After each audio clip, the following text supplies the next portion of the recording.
Hey everybody, Cassandra Von Worsley here with another episode of Inner Strength for Entrepreneurs. Okay, we are going to talk about something that I don't know if entrepreneurs talk about it. I think they do, but I think they talk about it amongst each other. They do not talk about it with people who are not entrepreneurs. So on this episode of Inner Strength for Entrepreneurs, I want to talk about ambition guilt. You know what I'm talking about. Ambition guilt. You know, when you are probably the only person in your circle of friends, the only person maybe in your family, could even be if you live in a rural area like I do, the only person in 100 miles who wants to build a business to the level of empire that you want to build a business. And so then we have this whole thing when we're not surrounding ourselves with people who are above where we are. That's why they say you should never be the smartest person in the room. Literally, you should never be the smartest person in the room, because unless you are surrounded by people who have surpassed you, who are on a game in business that is so far above anything you've ever done, you're kind of in a space with people who are either on the same level or lower, and that pulls you down. It doesn't push you to new levels.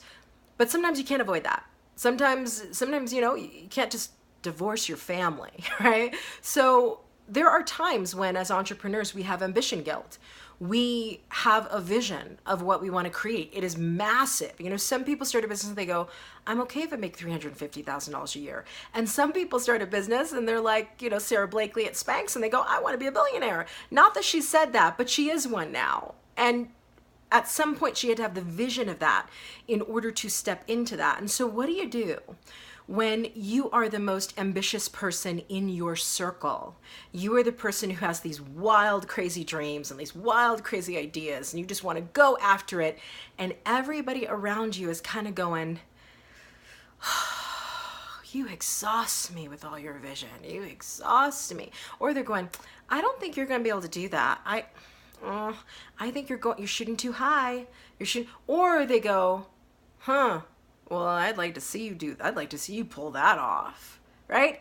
You know what I'm talking about. Ambition guilt. People in subtle and not so subtle ways, they try to make you feel guilty for wanting to write a New York Times best-selling book, for wanting to produce a movie that wins an Oscar, for wanting to build an empire that is a multi-million-dollar empire, for wanting to have a business where you can be in Bali 1 week and you could be in Santa Fe the next month. Lots of people who don't have that kind of vision because they have trouble seeing it.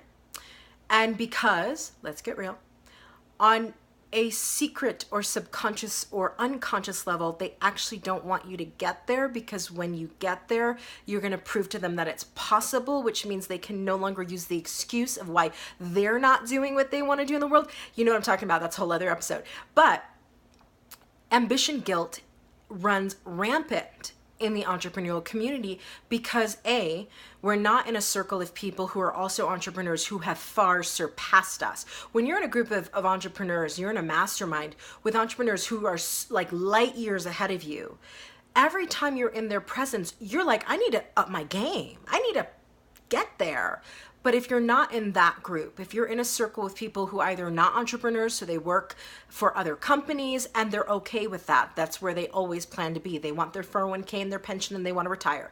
If you're in that group and that's who you spend your time with, or you're with people who aren't following their own dreams, whether it's a dream to have a child or a dream to build a business, who you surround yourself with impacts how you feel about yourself and your dreams and your goals. And it also is a factor in your ambition guilt. And so oftentimes people who are super ambitious but are in a circle with less ambitious people, they'll feel like they're walking on eggshells. They'll feel like they've got to, downplay what they're going for. And there is a time when you don't, what I always say to my clients is, don't share your vision with people who can't see. Don't do it. Like, don't even have a conversation with people. They can't see your vision.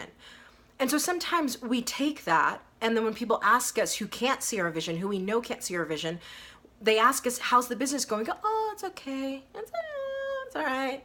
Right. But that is a different thing from on the inside of you feeling such guilt because you want so much more than the average person, because you're not happy settling for less, because you can pretend to have humility and be like, oh, I'm so glad I just even have $1 in my pocket. But that's not what your soul is calling for. And so then we have this ambition guilt, which in fact crushes productivity. It kills momentum. And we don't even know that the thing that's killing our business momentum is not that we're not ambitious enough, or that we don't have enough willpower, or we're not disciplined, or we're not organized enough. It's that we have this secret thing in the back of our heads that's called ambition guilt, taking up the space and just pinging us on the side every time we want to make a bold move forward. And it's so subconscious. It's not like the inner critic. You know, the inner critic is not subconscious, right? The inner critic is loud. I just had to stop something. I hope that worked. The inner critic is loud. The inner critic is not in your unconscious. When you have an inner critic on your shoulder going, you can't do this, you can't make it, your inner critic is up in your face loud. But your ambition guilt is quiet. Your ambition guilt is subtle, and your ambition guilt is, it goes virtually undetected for a very long time. So here's what I want you to do as a result of this Inner Strength for Entrepreneurs episode. Look for where you may have traces of ambition guilt. Pay close attention to when you start to feel guilty for wanting what you want, for building what you're building, and for doing what you're doing. Pay attention. I'm not just talking about mom guilt or dad guilt. I'm talking about feeling guilty for answering the calling of your life. Feeling guilty for wanting to build an empire where you employ people, you hire people, you fuel an economy. Feeling guilt for wanting what you want, what you've been called to do in your business.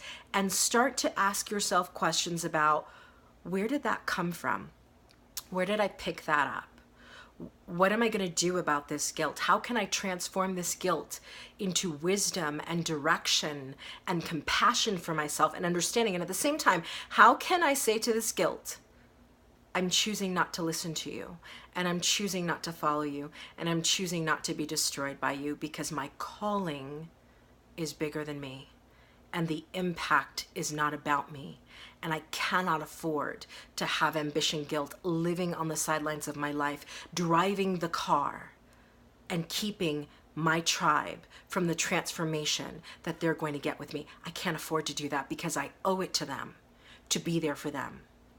Look this week at your ambition guilt, see where it is, siphon it out, look at it, invite it over for dinner like we talk about doing with fear, and then have a straightforward conversation with it. It does not get to lead your life. It certainly does not get to run your business, and it certainly has no place in your destiny. And let it go.